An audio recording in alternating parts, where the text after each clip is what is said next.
Tonight, of course, going on with Exodus here. Last week we talked about, brought us up to the Sabbath there. Where we talked about we talked about the blood wash, put the blood on the doorways, and the Lord will pass over you. And so this week we're going to go on from there. We talked about as the Israelites fled Egypt, they were blessed.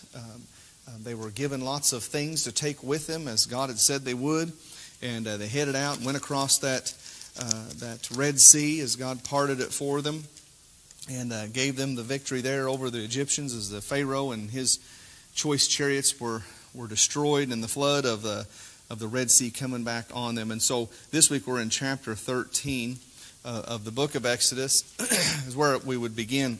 Excuse me. Did I say? Yeah. I think I said that wrong, didn't I? No, we're in 15. Excuse me, we're in 15. Yeah, 15. Chapter 15. And so the chapter 15 is the song, it's the poetry, it's the songs of joy over the fact that the Israelites have been redeemed here. They've gotten away from Pharaoh, and so they just give him praise here. And this chapter, that's all it basically is them giving glory to God. And they talk about there that second verse of 15, the Lord is my strength and song. He has become my salvation. He is my God, and I will prepare him an habitation he's my father's God, and I will exalt him. The Lord is a man of war. The Lord is his name. And it talks about the story there of what has happened just to them as going across the Red Sea, and how that's just kind of a little brief history in celebration poetry. In the historical the poet's tongue, I guess you would say, if you look in the Hebrew, and how that blends and makes sense there, it kind of reminds you of what you'll see later on in Proverbs. And so that verse or that chapter in chapter 15 is them giving praise to God and giving him the glory in historical poetry and song for what he has done for them and for the people there. And so if we go down toward the end of this in 15:22, 15 verse 22, it says, so Moses brought Israel from the Red Sea. We're done with our singing and giving God glory here. We're going on with the historical part of it, where it says, so Moses brought Israel from the Red Sea, and they went out into the wilderness of Shur, and they went 3 days in the wilderness and found no water. So after we left the edge of the Red Sea, we're taken off, and we go 3 days out into this wilderness, and there's no water. And you can go a long time without food, but to go without water, a lot of ministers, and I'm sure I have done this in the past, and I will do this, I'm sure, because there's both sides of the coin here on the complaint department. And I'm always hard on the Israelites for complaining. But in all honesty, they really did have a need here. 3 days, you imagine there's, we believe, over 1 million people in this group of Israelites. And they had their animals with them. And, animals got to drink too. Cattle, horses, camels, themselves. They had babies with them, whatever. They had a real need here. But what the complaint is, what we talk about all the time, is that look what they just saw. They were just singing and dancing praises to God because of the deliverance they seen, because of the mighty movement, that mighty act of God. God sent Moses, say, I'm going to let you go, I'm going to free you. And he came through in that. His promise was true. And then they saw his power and might on display with the plagues, with this cloud of glory that goes before him in the day, that cloud of fire by night. I mean, they are literally witnesses of God's strength and might. And so that's where we talk about and we complain about the fact of why are they complaining. But they really did have a need here. They went 3 days without water. And so it says in verse 23 of 15, when they came to Marah, they could not drink of the waters of Marah, for they were bitter. Therefore the name of it was called Marah. And I don't know if you remember in the book of Ruth, remember Naomi when she lost her husband and stuff, she said, just call me Mara. I'm going to go by Mara from here on. Her name, Naomi, means pleasant or lovely. And she said, call me Mara going forward, because she had so much loss in her life between her 2 sons and her husband. She wanted to be called bitter. Just call me bitterness. And that's really where her name was coming from, this place right here. And it says, and the people murmured against Moses, saying, what shall we drink? And basically, so they come there and they get this water. And I think here's the other issue with this. They get there, they've been traveling for 3 days. And I don't know if you've seen the wilderness of Shur, or Sin is what we call it, the wilderness of Sin. That wilderness is just a mountainous desert. If you can explain it that way. It's rocky instead of sandy, but it's considered a desert climate. And they're walking 3 days in this climate. And you imagine the dust stirring up. You imagine what all that's like. Well, they get to this place and there's water. And I don't know if you've ever been to a point where you see what you're searching for, and then it's taken from you. Think of let's say a doctor's appointment where you expected this to be the last appointment. Finally, it's over with, and he tells you there's going to be 10 more appointments. Something like that. A scholarship. I got a scholarship to go to college, and then they retract that for some reason. Isn't it more bitter when you're going to get something and then it's taken away? Well, you can imagine they've been going 3 days without water, and they see this oasis. They see the water source there, but then the water's no good. It's bitter. It's horrible. And so that when we talk about these guys complaining. I don't want to justify their complaining because they're not trusting in God, but there really was a reason probably for them to be upset, let's say. And in verse 25 it says, Moses here, he cries unto the Lord, and the Lord showed him a tree, which when he had cast into the waters were made sweet. There he made for them a statute and an ordinance, and there he proved them. And so, the people were frustrated here, understandably, and they cried out. They with it, even though it was a complaint, they did cry out in their frustration.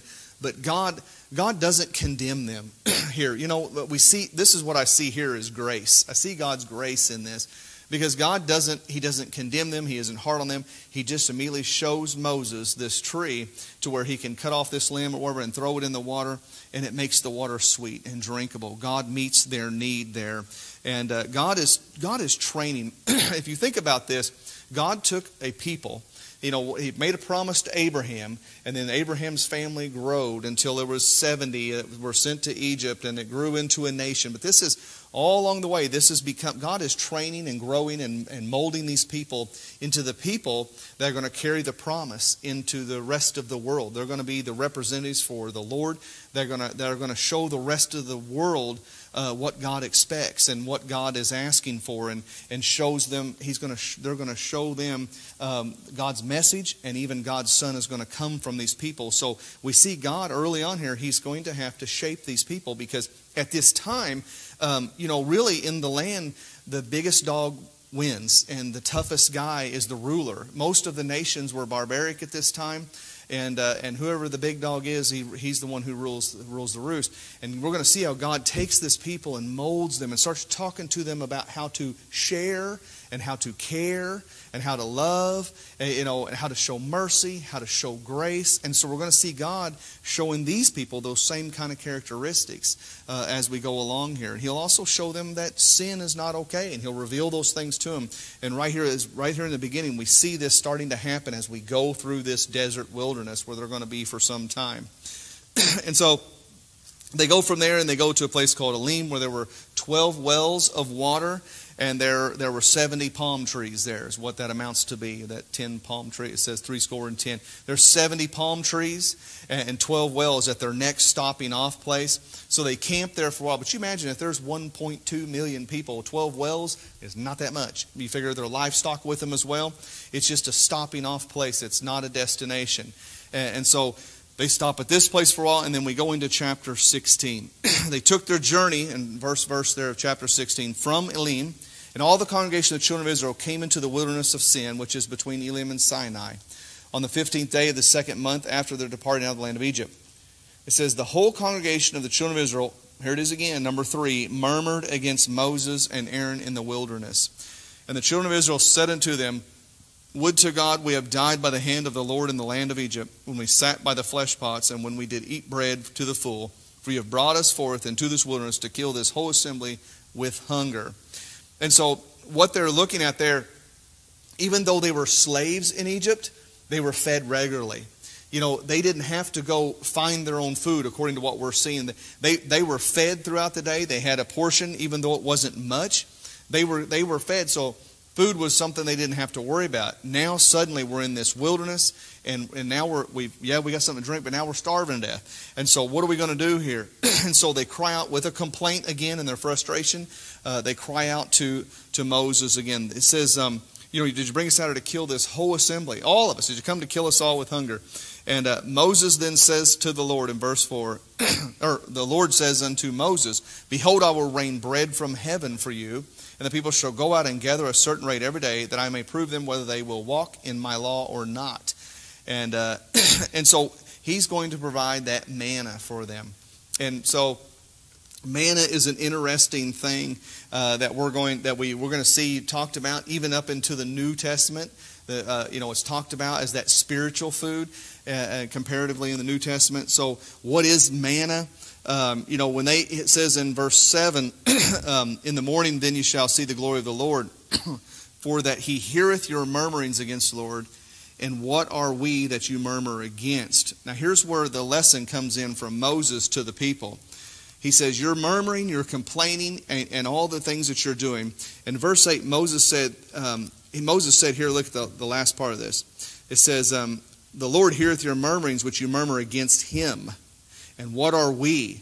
Your murmurings are not against us, but against the Lord. Moses was leading this people, but God's in charge. God's the one. God is the one who's truly leading these people and showing them. They have seen God's mighty hand. He is the one that's truly leading them. So Moses lets them know, when you're complaining about me and you're complaining about Aaron, all of our direction is coming from the Lord. We're relying and depending on God's direction. So when you gripe about me, you're really griping about God. And there's a lesson in that today when you think about people that gripe about the church, gripe about the direction of the church, or the minister, or the Sunday school teacher, or whoever it might be, the deacons, they're not doing this right, or the trustees, they got to get with it. Really when we gripe or complain about that, we're complaining against the Lord, because this is His church. And so we need to be careful when we do that, of course. But he says, you're griping about the Lord, not me. But the Lord is going to step in and He's going to fix this for them. Once again, we're going to see God's grace. God offers grace. And I would say here we see mercy too. Because mercy in this point is He's offering relief to someone who really necessarily, really doesn't deserve it necessarily. If you come to me and you gripe at me and want me to give you something, but you're doing, what have you've done nothing for me? Why should I do that? Well, it's mercy. And so we see God's mercy. He's merciful to the people. He shows them grace. And so He gives them this. He gives them the manna in the mornings, and He's going to give them quail in the evenings. He gives them meat. He's giving them bread, both. And it really goes on to tell us exactly what this is down in verse 14. And it says, and here's what it says. And when the dew that lay was gone up, behold, upon the face of the wilderness, there lay a small round thing, round thing, as small as the hoarfrost on the ground. So the hoarfrost, this would look like, so basically here's what we can determine from this. We think it looks like small crystals, like ice crystals. That's what the hoarfrost is. So it looks like small little crystals of ice on the ground. That's what we can guess that this looked like, a small round thing. And when the children of Israel saw it, they said one to another, it is manna, for they wist not what it was. Now, manna itself, and many of you may know this story, but manna, that Hebrew word, means, what is it? That's the definition of manna. Look up manna in the Hebrew dictionary, it's going to say, what is it? And that's what they said, that they called it, because they're like, what is it? They don't know. There's nothing to describe it, because God created it just for them. God had made this thing just for them. In fact, He told them, I want you to take some of it, gather it up, put it in a jar, and keep it for the generations in the future. And they end up putting that in, we know the Ark of the Covenant was stored there until we believe the Philistines took that out. So He said to keep this, and He tells them that here in a minute. But what is it? Well, He tells them, here's the way it's going to work. This is going to be there in the morning when you get up. And so you're to get up in the morning, go gather every man according to his eating, an omer for every man. An omer, we know what an omer is. An omer would be, loosely they call it 2 handfuls. You gather 2 handfuls per person. And if you look up omer, that's really I don't know how they come up with this, but it's 3.4 cups. So 3.4 cups is an omer. But basically, loosely, the Hebrews would have said 2 handfuls is an omer. So you're to gather 2 handfuls per person, per your house, per your tent, wherever you live. That's what you do. You're to gather that in the morning, and no more than that. And it says then in verse 18, when they did meet it with an omer, he that gathered much had nothing over, and he that gathered little had no lack. They gathered every man according to his eating. And Moses said, let no man leave of it till the morning. So, God basically, he ensures equality with this, because if you overgathered, it's not going to work for you. If you undergather, you're still going to have what you need. God takes care of them. That's another time that we see grace. God makes sure that this is taken care of in the way it should be done. So I don't know if you caught that or not. He says, the children of Israel did so and gathered some more and some less. See, he said, every man according to your persons, take you them which are in his tents. And some of the children of Israel did so and gathered some more and some less. And when they did meet it with an omer, he that gathered much had nothing over that amount. And he that gathered little had no lack. They gathered every man according to his eating. And I think about in Matthew that parable of the laborers at the vineyard. Do you remember that? The parable of the laborers at the vineyard that Jesus talked about. See, this here, no matter whether you try to go out there and gather a whole bunch, you get more than your 2 handfuls, it ain't going to work, because you're going to take it back, and I don't know if it melted or what there, but you're going to end up with what God said you could have. And he that gathered was able just to find a little bit because somebody else got greedy. I guess they're swelled up because everybody ended up with an equal proportion. And you think about that parable in Matthew that talks about the parable of the laborers. Remember, that's when the good man, the landowner of the vineyard, come in and hired some men to come work. The vineyards are a lot of work, and that you need to get help. And so they would come in and hire people who just wanted to labor, needed money. And so he hired those men. Remember that about 6 in the morning, he hired some men to go work in the vineyard. And then he hired 4 times, that good man hired people 4 different times throughout the day. And the last group of people he hired them 1 hour before quitting time.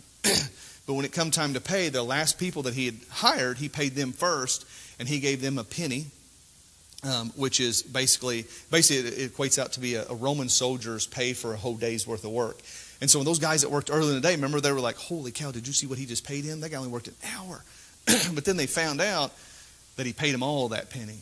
And so they complained. The guys that start at 6 a.m. says, what is the meaning of this? We have worked through the sun and sweat all day long and done this labor, and you're giving us the same amount as you're giving them guys? And really, that's what Jesus was telling them, is that, hey, I own the vineyard, so I can pay how I want to pay.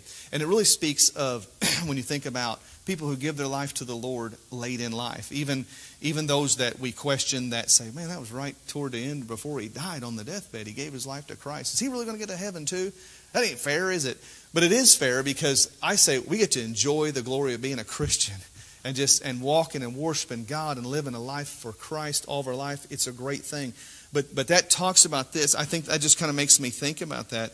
The Israelites, they thought the system was broke and not fair. When they saw that those that gathered probably got more, or some got less, they probably thought, this system's broke, it don't work right.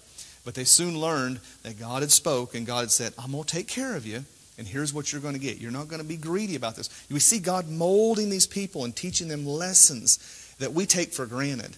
But you've got to imagine, this is a society of people that have been living in bondage for 400 years. And nobody else around is going to be like these Israelites. We're going to see through the book of Exodus, which I find so amazing, is when God gives out his law to them, which we'll see shortly. He gives out, and we'll talk about this more next time. He gives out there's 3 ways he does it. He gives out the moral law, he gives out civil law, and he gives out the ceremonial laws, all in this book of Exodus. And so people today, we're going to talk about this quite a bit, because people today, and this week, I had to help a college student that had been given a question from an ethics class that made her really have to fight to figure out what to say in order to make it right, because she was forced to watch a video and do a critique on that video that was basically saying God is wishy-washy because of the laws he gave that we don't follow today. I can tell you exactly how those laws were done, and this is an easy argument. Christians can win all day long. So if you want to challenge me with that argument and say, why don't you wear clothing of 2 different threads today? let's talk about that. I would love to talk about that. Because, see, that was given to the Israelites to set them apart, to make them different, to show them they are to be set apart, that they're not to mix or intertwine with the other nations and that sort of thing. You're to be set apart and different.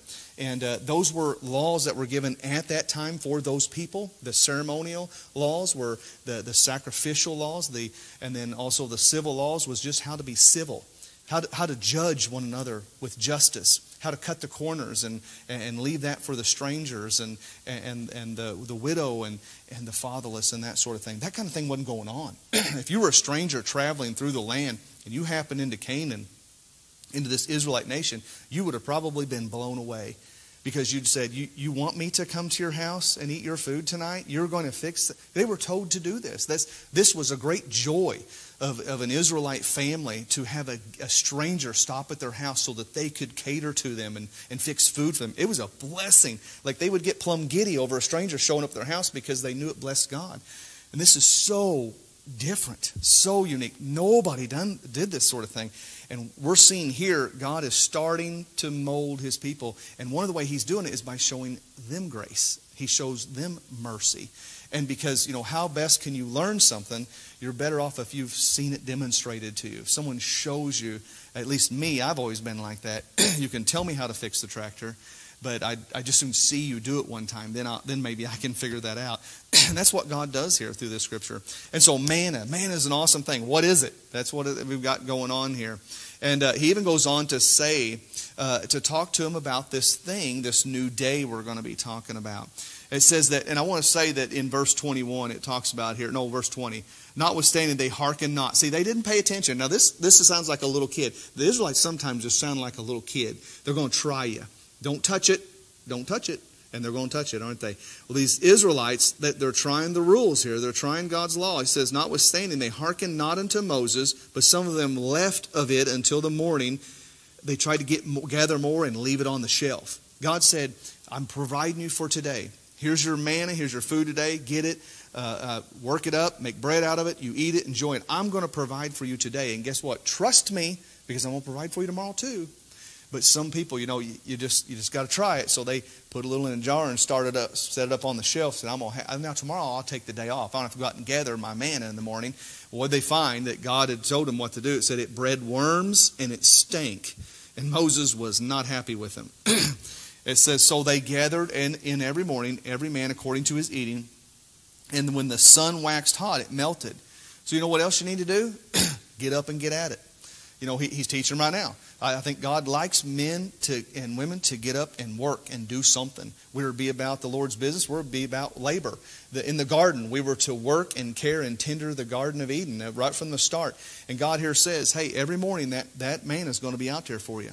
You get out there and get it and work it up, get your food for the day. I'm going to provide that for you today. But if you don't get out there and get it, it's going to be gone. It's going to melt like ice. And so that's what it looked like too. And so that's what happened. And don't get out there and try to gather more and be stingy, and try to set some back, because it ain't going to last through the night. It's going to be bad. But then God goes on to say, here's what else I want you to do. On the 6th day, I want you to gather double. Go out there and gather double. And then put it on your shelf. Because on the 7th day, I don't want you to do that. I don't want you to do anything. I want you to rest. And so as we see that, and that we know this is all from God. Because I can go out there on Tuesday and try to gather extra and put it on the shelf for Thursday, and it melts, it gets nasty, it gets maggots in it, whatever it is, goes bad.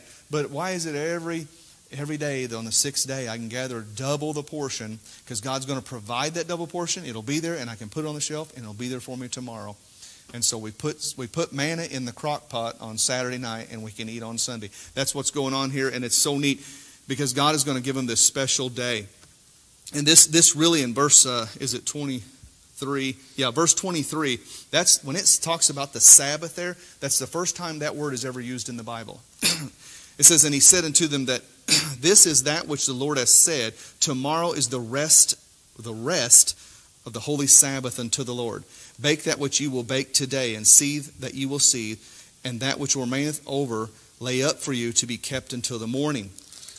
And I love this. He says they laid it up until the morning as Moses bade, and it did not stink, neither was there any worm therein. And Moses said, eat that today, for today is a Sabbath unto the Lord. Today you shall not find it in the field. So it's not even going to be out there. 6 days you shall gather it, but on the seventh day, which is the Sabbath, in it there shall be none. And it came to pass that there went out some of the people on the seventh day, because they got to try it, right? For together, and they found none. And so, when you think about, God says there's this day, I'm going to set this aside. You really see God molding this people into showing them on the seventh day, God rested when He created the heavens and earth. He says, us as God's people, we're created in His image, and we follow in His works and in His attitudes, and He sets aside this day. This day is a blessing for us. And we in turn bless God on this day. But He says here, this is what I want you to do. I don't want you doing anything on that day. You're to remain in your home. Nehemiah, when Nehemiah came back and came back to Israel, they were kind of in discord there, and he rebuilt that wall. And then the other thing he did is we read where Nehemiah would shut the gates on the Sabbath, because there was men and women trying to do. They started. He rebuilt that wall, got everything together, and what he saw was people buying and selling. Remember the blue laws that went away? They were trying to buy and sell in God's city, and Nehemiah said, we ain't having this. So he started shutting the gates on the Sabbath and barring the door. No businesses going on here in that day. And that's what we really, in Isaiah it talks about there's to be no fires in the home on a Sunday or on a Sabbath day. And so, and we get in that. I don't really want to get in that argument, but we do celebrate the Sabbath as Christians on Sunday. I know that Jewish people celebrate on Saturday. I try not to make too big of a deal out of that at all, but we as Christians, we celebrate this holy day when our Lord rose from the grave, on that Sunday. That's kind of what where we celebrate it at. But the Sabbath is a day that's set aside. It's a blessing from the Lord to have that day that He's given to us to just rest. But we just need to make sure that we remember we're to rest in Him. We're to rest in Him. This is a day that we give God glory and thanks for what He's done. But this here is where it's really started at. And so the people rested on the seventh day. In verse 30 it talks about there. And it says, and the house of Israel called the name thereof Manna. And here's where it talks about what it was really like in verse 31 of 16. It was like coriander seed, white, and the taste of it was like wafers made with honey. So, and you think about at the time, these wafers that would have been made at the time, that was a treat. That was a real treat, unleavened, made with unleavened bread. It's a treat. And then honey. Oh, honey off the comb. You've had it, right? Real honey, not out of the teddy bear. The real honey is so sweet. But can you imagine to these people, because they didn't have chocolate and the cakes and the pies and the things that we have, there would have been nothing that would have been a better treat than that wafers made with honey. So you can only imagine what manna must have tasted like. It must have been just unbelievable to them. So not only did God provide for them, that's that abundant blessing, I think. Because He could have just gave them plain old bunny bread out there, nuggets. But instead, He gave them something that tasted so sweet, it would have tasted so good. That's that abundant blessing that God gives. He's showing grace. He's showing mercy. He's showing abundant blessing. He's showing protection. He's showing guidance. He's just amazing. No wonder they're singing the songs to Him earlier when we saw this. So we can, we today too can still depend on God to meet our daily needs. We sometimes get off track of that. We forget that. But we can depend on God. His eye is even on the sparrow, right? He knows the hair on our heads. He will protect us. He'll guide us. He's the one that's watching over us. He'll provide our daily needs. And no more is it better exhibited than right here. Because it's there for you. We're in a wilderness. There's nothing else out here. And there's that manna. And they're going to eat this manna for 40 years. I don't know if you've ever thought about that. It's toward the end of this chapter here. He goes on to say this, verse 35. Well, right before that's where it talks about keeping some of it, lay it up before the Lord to keep for future generations, just show them the manna. But in verse 35 it says, and the children of Israel did eat manna 40 years, until they came to a land inhabited. They did eat manna until they came into the borders of the land of Canaan. So if you remember when they crossed that Jordan, remember after that whole generation dies, the whole time they wandered this wilderness, do you know God was providing for them every day? Every single day, God still provided them for 40 years.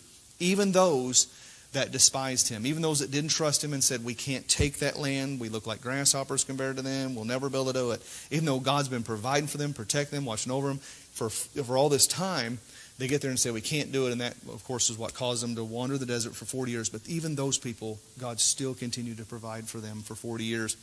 And until they walked across. You remember then when they went down and they crossed across the dry bed of the Jordan River into Gilgal, into Canaan land. And when they got over there on the other side, they said they ate of the produce of the land of Canaan, and the manna stopped. So that's when it actually ends. And in chapter 17, going on here, we're going to have another complaint here as they journeyed through the wilderness. The people did chide with Moses. Chide means blame or rebuke someone. I'm going to chide you. I'm going to blame you. I'm going to rebuke you. I'm going to tempt you. I'm getting on to you. He says, the people did chide with Moses and said, give us water that we may drink. So once again, we're thirsty. Why chide you with me? Wherefore do you tempt the Lord? Remember, he's saying you're chiding with me. But remember, it's not me, Moses said. It's the Lord as well here. The people thirsted there for water, and the people murmured against Moses and said, wherefore is it that thou hast brought us up out of Egypt to kill us and our children and our cattle with thirst? So once again, Moses goes to the Lord and says, they're about ready to stone me. They're so upset they need water. And they had a desperate need here, of course. And this is where Moses was told to take his rod and go out there. And it says to go out and hit the rock. And so it says, the Lord said unto Moses, go on before the people and take with thee the elders of Israel, thy rod wherewith thou smotest the river, and take it in thy hand and go. And he goes out there and he hits the rock in Horeb, and the water comes out. And, it says in verse 7, he called the name of the place Massah or Meribah because of the chiding of the children of Israel and because they tempted the Lord, saying, is the Lord among us or not? Now that's really tempting God there. And when you think about that, this Massah and Meribah, I looked up those words, and that means, one of those words means quarrel, something like quarrel, and the other one means tested the Lord. And that's really what they were doing. They tested the Lord. It's just sometimes it's just easier to go ask for something with a little bit of sugar. These guys haven't learned that lesson yet. Sometimes you catch more flies with honey. They haven't figured that out. They just they're kind of rough here. Is the Lord among us or not? And what does the Lord do? He provides for them. He hits that rock. This is not the time that Moses gets himself in trouble. That's later when he'll strike the rock like he's not supposed to. But this time, when you read this, the language of this talks about more of a kind of a cliff face. So, what we think of as just a big rock, it might have been more of a cliff face. But whatever it was, when he goes out there, he hits that rock with the staff. But he brought the elders with him as witnesses. And they watched yet again another miracle of God take place. Moses strikes the rock, and here's water, not only for us, but for all of our livestock. And what a great God they follow. And the next thing in verse 8, this is a story that we're going to hear about on and on and on and on through the Old Testament. Then came Amalek and fought with Israel and Rephidim. And Amalek is a descendant. Amalek is the people. Amalek was himself originally was a descendant, a grandson of Esau. So think Jacob and Esau, one of Esau's grandchildren, his grandson was Amalek. And these are people that are descendants of him, of this grandson of Esau.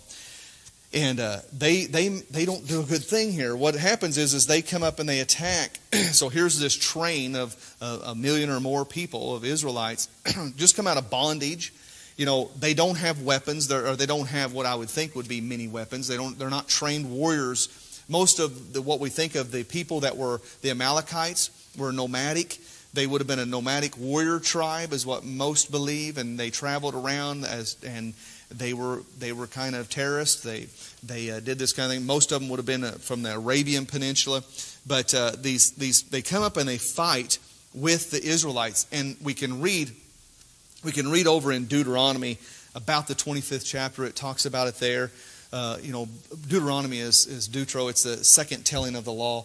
And so we'll see a lot of the same stories, but some with more detail. And what we learn is that these Amalekites, here goes the Israelite army across this, or not Israelite army, Israelite people across the wilderness. And these Amalekites, they come in and they were known also for riding camels. They fought on camels a lot of the times. But they attacked the Israelites from behind. So and what's behind? That's what it says. If you look over, I thought I wrote down, but in Deuteronomy, I think it's about the 25th chapter, somewhere in there. They attack them from behind. What's in the rear? In the rear is going to be the feeble, the weak, the pregnant. That's where some of your animals are going to be at. But that's going to be your elderly, those that are defenseless. And that's where the Amalekites attacked these people. And God's not happy about this, neither are the people. But this is the place where we have the story where it came to pass that Moses climbed that hill, and he sends out Joshua. He said, Joshua to defend. Joshua chooses men. They go out, and remember this, Moses instructed to take his rod, that staff that he has, which was honestly probably a shepherd's rod, but he takes that rod out that he used, it turned into the snake, remember? That was the first thing God showed Moses. Moses said, how am I going to prove this to these people? I'm nothing. And he says, throw that staff down. Remember, it turned into a snake? He takes that same staff, he goes up on the hill, and he holds that staff up. And when he holds that staff up, they just start winning. The Israelites start winning this battle. And here they are. They're not trained fighters. They're not trained warriors. They probably don't have really good weapons. But when he holds that up, God fights for them. And when God's fighting for them, they're going to win. And we know that as this fight goes on and on, when Moses would lower down his weapon, then the Amalekites would prevail against the Israelites. And so we figured this out. So then we have, I think, a guy named Hur and Joshua come up there, and they actually pull up a big rock, have him sit on that rock, and then they hold his arms up with that rod. And as long as they're holding them arms up, God's fighting for them, and they see them prevail. I think in verse 13 it says Joshua discomfited Amalek, and that really means routed them, defeated them, right? And defeated them with the edge of the sword. And the Lord said unto Moses, write this for a memorial in a book, and rehearse it in the ears of Joshua, for I will utterly put out of the remembrance of Amalek from under heaven. Couple things going on here. This is the first mention of recording anything in the Bible. So we see here God instructed Moses to write this down. Start writing this down for a memorial for the people for later. And so we know Moses is the writer of the first 5 books of the Bible, the Pentateuch, as well as Penta meaning 5. So this is the first place we see God actually tells him, hey, you write this down. But he also says, I'm going to utterly destroy these people. And literally these people, and every time we talk about utterly destroying somebody, people get squirmy in that point. God told him to kill, that just doesn't seem right. But you must see here that the Amalekites, what we know of them, were wicked. And think about what they did. They are a nomadic warrior tribe, and they came and they knew what they were doing when they attacked. And we see the evidence of it later in Scripture. They attacked the elderly, and just think of the elderly in the back, the weak, maybe the sick, the women who were pregnant. That's who they attacked. How sneaky and devilish can you get to do something like that? And he says, I'm going to destroy them. they're going to be done away with. And he says, and Moses built an altar that day and called the name of it Jehovah Nissi. And if you know what Jehovah Nissi is, that's a name for the Lord. That means the Lord is my banner. The Lord is my banner. Jehovah Nissi. That means the Lord is in charge. And so that's the point when you start, their flag just changed over to a flag of God. And God's the one who fights our battles, where they saw it. They know this. But what an awesome thing to say it. And it says, for he said, because the Lord has sworn that, the Lord will have war with Amalek from generation to generation. We know that Saul was told to go fight the Amalekites, and he was told to kill them all, just destroy them. They're wicked beyond wicked. He said, destroy them, Amalekites. Remember, that's when Samuel showed up a few days later, and there was Saul, and he said, I did it. I took care of him. And he said, lo, what is this bleating I hear? Bleating of sheep I hear in my ears, and the lowing of cattle. And then Saul starts backpedaling and says, well, we kept some of the choicest livestock back to sacrifice to God. And then they had Agag. Remember Agag, the king of the Amalekites? He kept him too. And Samuel had to kill him and told him to destroy all of it because God said destroy it. And that was the point that Saul lost his crown. He said, you've went against God. And remember what Saul's excuse was? He said, because I listened to the people. He finally admitted it. I sinned, yes, because I listened to the people. And they wanted to keep some, so I let them. That's a real good lesson for people in my position as a preacher. If you're leading the Word of God and you're doing that, the people may want something else, but you're here to preach the Word, to talk about the Word. We don't change the Word of God in any way. And Saul lost his crown. And I will say this too. The guy who brought the news to David and said, King Saul is dead. He asked me to kill him, So did he ask him to kill him? Did he fall on the sword? Did this guy do it? Whatever. That guy was an Amalekite too. And if Saul had killed them all, I don't know if that would have happened necessarily. And we know David fought with the Amalekites. The Amalekites were finally completely destroyed, and it was King Hezekiah who did it. King Hezekiah, many generations later, finally destroys these Amalekites, wipes them off the face of the planet for their dastardly deeds. So, anyways, that's where I meant to do a whole lot more tonight, but I don't know if we better go on too much more, have we? I could say this real quick, probably couldn't I? Also, let me go 18. I can do 18 real fast. 18 is just like this. Chapter 18. Basically, what we have with chapter 18 is Moses' father-in-law shows up, Jethro. Jethro shows up. Remember, he went into the land of Midian when he fled Egypt. Moses fled Egypt, because he killed that guy. He fled Egypt. And he goes into when he fled Egypt, he goes into Midian, and Midian was one of Abraham married a woman named Keturah and had children, and so we know they were basically a distant family of the Israelites there. But he flees from Egypt, goes into Midian, and marries a woman there named Zipporah, and so his father-in-law is Jethro. Well, Jethro and Zipporah and their 2 sons come to see Moses on these travels in the wilderness, and when Jethro gets there, he witnesses Moses spending all day long listening to the people, and he's telling them they want to know what's God got to say about things, but really they want to know about, he took my sheep, and I said he could borrow them, but he's not giving them back, and he had to deal with all this judging of people and hear their claims, and so he held court all day long from sunup to sundown. And Jethro witnessed that, and he said, "What are you doing?"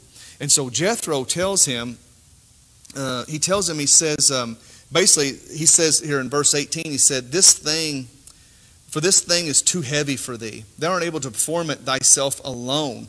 And so we see Jethro, a man of wisdom, listening to our elders. He says, look, I've looked this over.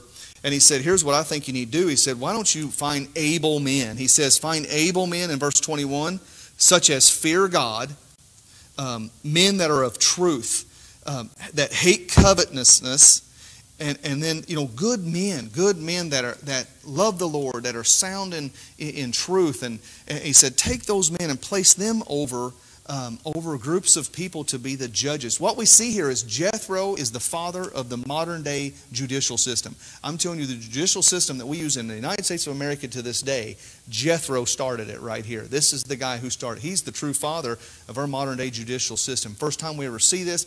And we see what's modeled in our nation. We have judges. He says, put judges over thousands, and rulers of hundreds, and rulers of 50s, and rulers of 10. We have judicial. We have judges that are local, state judges. We have federal judges. We have the Supreme Court. And the Supreme Court was ultimately Moses, because Jethro said, look, if these smaller courts, these judges can't handle it, and things it says in verse 22, let them judge the people at all seasons, and it shall be that every great matter they shall bring unto thee.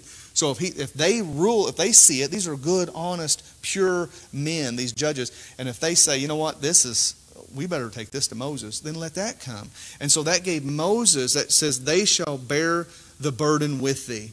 They shall bear the burden with thee. And we also see that in our churches today. Our deacons, in the churches, help bear the burden with the minister and that sort of thing. They bear the burden with the church, when we have issues or problems. Moses hearkened to the voice of his father-in-law, which was wise, and he did all that he had said. It says, and they judged the people at all seasons. The hard cases they brought unto Moses, but every small matter they judged themselves. What a neat thing that is, isn't it? Before the law, before there was ever such a thing, Jethro brought this in. That was his advice. Great advice. Awesome thing. We want our judges to still meet that criteria right there too today, don't we? All right. Well, that's what I got for you today. I think we went to our time there. Anybody have any comments, thoughts, or anything on any of this? A lot in these chapters. Exodus is just full of good stuff. All right. Thank you guys for coming and being here in person. It's so good to see people instead of just that camera all the time. But Appreciate everybody that's joining us online, though. It's awesome to know that we're not alone. There's this many of us here, and there's a whole bunch more there, and we're all worshiping the Lord together. But it's good to see smiling faces and have people here. So, all right. I guess we'll dismiss now. If nobody has anything else.